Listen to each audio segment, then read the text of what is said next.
पवन व्यास इनका सवाल है। ऐसा बोला जाता है कि अगर किसी का जन्म अमावस्या के दिन हुआ है, तो उस पर बिजली गिरने की ज़्यादा संभावना होती है। तो ये बात कितनी सच है? और मेरा वैसा हुआ है तो मैं बारिश के मौसम में बहुत डरा रहता हूँ कि कहीं बिजली मुझ पर ना गिरे। तो इस डर को कैसे खत्म करें? ये बात सुनते ही मुझे हँसी इसलिए आई कि ये मेरे भी बारे में थोड़ा अलग से है। मेरी उम्र अभी 72 इयर्स है लेकिन मुझे तैरना नहीं आता है।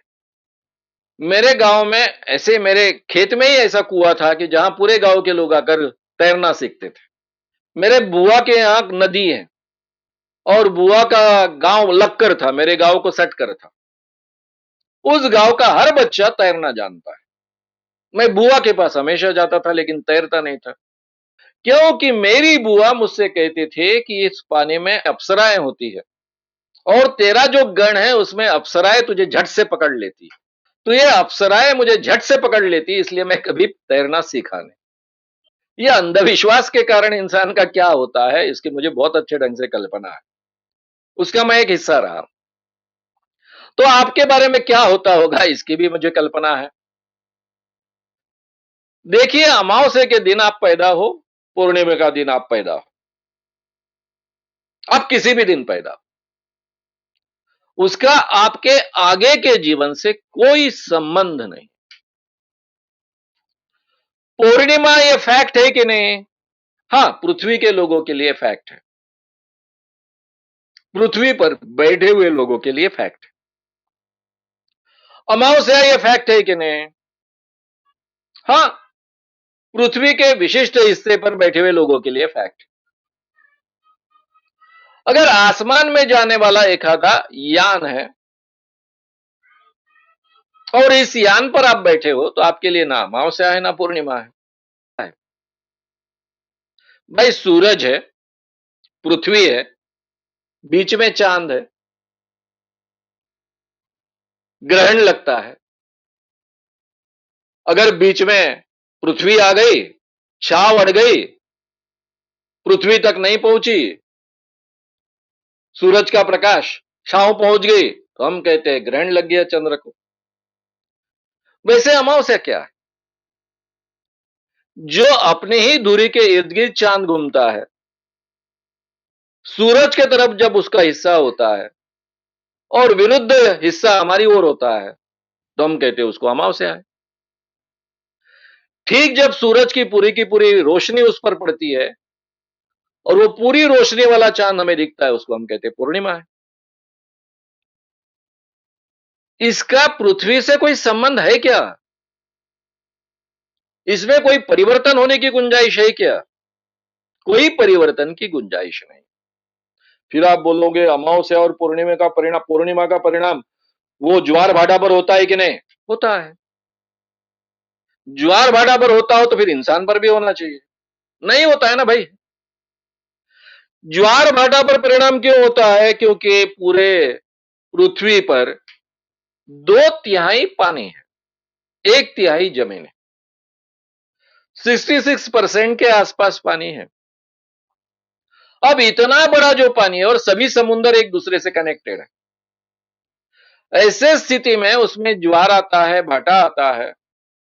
अब अगर आप अपने घर में एक डिश ले लो, बड़ी से बड़ी जो डिश होगी आपके पास, उसमें पानी रखो, वो पानी बिल्कुल ब्रिम तक पूरी तरह से भर के रखो और उसमें अमावस्या का क्या परिणाम होता है, पूर्णिमा का क्या परिणाम होता है, वो देखिए। ये क्यों कह रहा हूं मैं? इसलिए कह रहा हूं कि लोग ये आर्गुमेंट करते हैं कि जैसे ज्वार भाटा परिणाम होता है उसी ढंग से इंसान के शरीर में पानी होता है, उस पर उसका असर होता है। अभी अगर आप एक कटोरी में पानी रखते हो, एक प्लेट में पानी रखते हो और आप दूरबीन लेकर देखोगे तो भी आपको कोई फर्क महसूस नहीं होगा। अमावस्या आएगी जाएगी, पूर्णिमा आएगी जाएगी, कोई फर्क नहीं होगा। क्योंकि पूरे पृथ्वी का 2/3 पानी उस पर असर होता है। तो आपके डिश में रखे हुए पानी में इतना असर होगा कि जो आप जांच ही नहीं सकोगे। निग्लिजिबल असर होगा। इसलिए ये ग्रह गोलों का आपके जीवन पर कोई भी परिणाम नहीं होता है। अलग अलग तो परिणाम होता ही नहीं। चाहे आप अमावस्या के दिन पैदा हो, पूर्णिमा का दिन पैदा हो, किसी भी दिन पैदा हो, उसका आपके आगे के जीवन पर कोई असर नहीं होता। हाँ, बचपन से ये बातें आपके जीवन में जो कही जाती है, उसका असर होता है। जैसा मेरे जीवन पर तैरना न सीखना इसलिए इसका असर हुआ। आपके जीवन में भी ये असर हुआ होगा। ये अमावस्या का परिणाम नहीं है। अमावस्या के बारे में लोगों का जो अंधविश्वास है, उसका ये परिणाम। आपको बिजली से डरने की कोई आवश्यकता नहीं।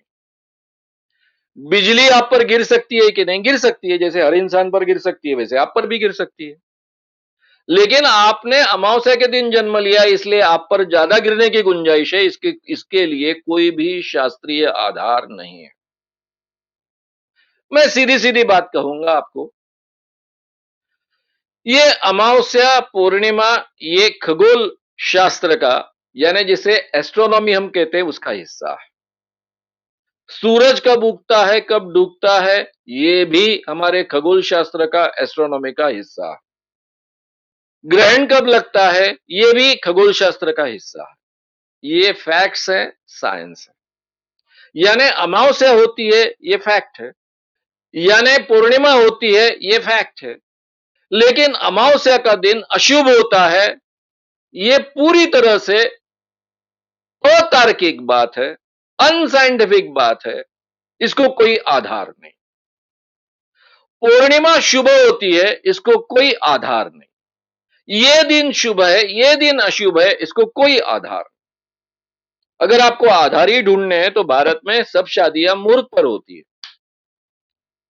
अब मुहूर्त पर होने वाली शादियां कितनी टिकती है और कितनी नहीं टिकती है, और जो टिकती है उसमें दोनों पति पत्नियों का कितना अच्छे ढंग से चल रहा है, ये सब बारे में आप बारीकी से देखें तो आपके ध्यान में आ जाएगा कि इसका मुहूर्त से कोई संबंध नहीं है।